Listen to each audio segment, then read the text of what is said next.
Night. By Elie Wiesel. Elie Wiesel. Born as Eliezer Wiesel, Romanian-born American writer, professor, political activist, was born on September 30, 1928 in Sighet, Romania. When he was 15, he and his family was placed in one of the confinement ghettos in Sighet, Sighet. He was a professor of the humanities at Boston University, which created the Elie Wiesel Center for Jewish Studies in his honor. He authored 57 books, written mostly in French and English. He was involved with Jewish causes and human rights causes and helped establish the United States Holocaust Memorial Museum in Washington. He was awarded the Nobel Peace Prize in 1986. He died on July 2, 2016 at his home in Manhattan. Night. A memoir published by Wiesel in 1960 based on the Holocaust experiences with his father in the Nazi German concentration camps. Writes about the death of God and his own increasing disgust with humanity. Translated into 30 languages, the book ranks as one of the bedrocks of Holocaust literature.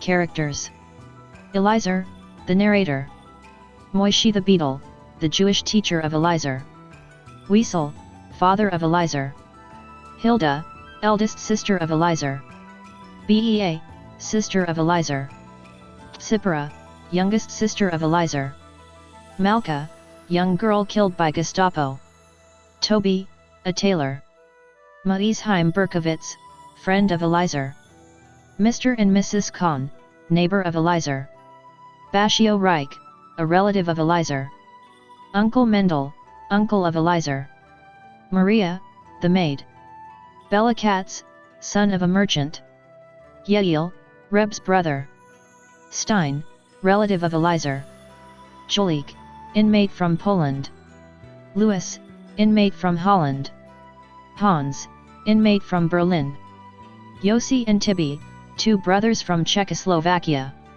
Dr. Mengel, the chief SS officer; Alphonse, a German Jew; Franek, the foreman; Eidik, the supervisor; Gustav, the Blockaltest. Summary. Night is in first-person narrative, and the narrator, Eliezer, starts the work by introducing Moishe the Beadle. He is considered to be the jack of all trades, and he lived in Sighet, a little town in Transylvania where the narrator lived. Eliezer met him in 1941 when he was almost 13 years old. Eliezer was interested in learning Kabbalah and asked his father to guide him in his learning. His father told that there is no Kabbalists in Sighet. On seeing Eliezer praying, Moishe had a chat with him. They discussed about the Jewish mysticism and Kabbalah's revelations and its mysteries. As Moishe was a foreigner, he was expelled from Sighet by the Hungarian police. It was rumored that they were driven in cattle cars to Galicia. After few days, when Eliezer went to synagogue, he saw Moishe sitting on a bench near the entrance. Moishe told they were taken to the Polish territory by the Gestapo and were murdered by making them to stand in the trench dug by them with head out, and were shot to death. This took place in the Galician forest near Colome. As Moishe was wounded in the leg, he escaped from being killed. He indicated the death of a young girl, Malka, after 3 days of suffering, and also Toby, who begged to die. They had the conversation, and this happened towards the end of 1942. The daily bombing of Germany and Stalingrad made the Jews of Sighet to dream of better days to come soon. 1943 passed by concentrating on the studies and the visit of grandfather to spend Rosh Hashanah, services of the celebrated Rebbe of Borsche, with them. In 1944 the news came that Germany would be defeated. Emigration certificate was possible for those who were willing to move to Palestine. Eliezer asked his father to sell everything and move to Palestine, but he denied as he was too old. Soon the German troops penetrated Hungarian territory. Moishe Berkowitz announced that the German troops were attacking the Jewish stores and the synagogues. The troops entered the streets, and a German officer lodged in the Khan's house in the Serpent Street where Eliezer lived. On the 7th day of Passover, the German arrested the leaders of the Jewish community. 2 ghettos were created in Sighet, and the restrictions were very harsh. When life was almost normal, and when Eliezer was in Ezra Malek's garden, it was told that they were being taken to somewhere in Hungary to work in the brick factories. They planned to quit and a policeman assured to help them, and they started early morning and waited till 1 o'clock to get the signal to leave. The Hungarian police ordered them to move faster, and finally they reached their destination fully exhausted. Eliezer visited the rooms occupied by Uncle Mendel's family. Maria, the former maid, asked them to go with her to her village. Saturday was the day to expel, and the Jewish council would handle everything by itself. The next morning they were asked to climb the cattle cars which were waiting and were on their way. Filled with 80 persons per car, the train stopped in Kaska, a small town in Czechoslovakian border. The German officer, accompanied by a Hungarian lieutenant, ordered to hand over all the possessions. Mrs. Schachter was shattered and became mad because of the separation of her husband and 2 elder sons. Around midnight they arrived Birkenau.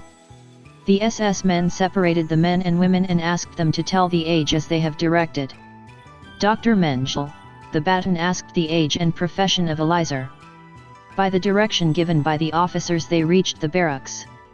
Eliezer witnessed Bela Katz, who was forced to keep his own father's body into the furnace for cremation. He also found Yael, who is already present there. The next morning they were forced to work, digging holes and carrying sand.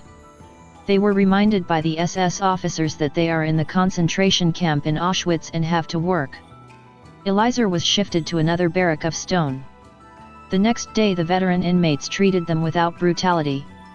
During roll call, Stein asked about Wiesel and stated that he is the relative of them from Antwerp who deported in 1942. They stayed in Auschwitz for 3 weeks.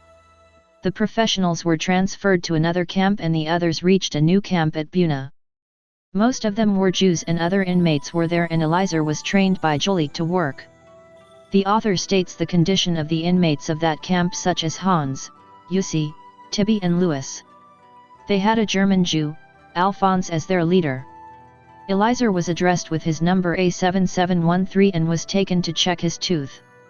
Eliezer indicates a woman whom he saw in the metro of Paris after years, whom he met in the camp in Buna. He also states the torments given by Franek to his father. He witnessed the foreman Idek having a relationship with the Polish girl and was punished and warned for glancing it. One Sunday there was a raid and many buildings were flattened and the ruins were removed by them. He also witnessed the execution of a prisoner who stole during the raid. He indicates all the tortures and torments of the prisoners. On the eve of Rosh Hashanah the entire camp was agitated. 10,000 men had come to participate in a solemn service. Eliezer felt like he was the accuser and the God the accused, and the service ended with Kaddish. In the new year the SS offered him a new work for 12 hours a day under another commando. Then they moved from there and stayed in Gleiwitz for 3 days. During their journey then many were dead and corpses were thrown away from the wagon. After a long journey only 12 of them were left behind, including Eliezer and his father. They had arrived in Buchenwald and were in a camp. Every day his father became very weak and later was affected with dysentery, which was not even treated by the doctor. For a week his father suffered and he has done his level best to rescue his father. He recollects that his father was alive till the night of January 28, 1945, but next day he found another sick person in his father's cot. Eliezer remained in Buchenwald until April 11. On April 5 the history changed and Gustav, the Blockhaltest, announced the Jew to gather in the Appellplatz. Other prisoners asked them to be away as they may shoot them. They have planned to liquidate the camps. Every day few thousand inmates passed the camp's gate and did not return. On April 10, there were 20,000 prisoners in the camp and was decided to evacuate all at once. The American tank stood at the gates of Buchenwald. 3 days after liberation of Buchenwald, Eliezer became very ill because of poisoning and was transferred to a hospital and spent 2 weeks there. Eliezer, after huge struggle and suffering, got liberated with the help of American Army on April 11, 1945.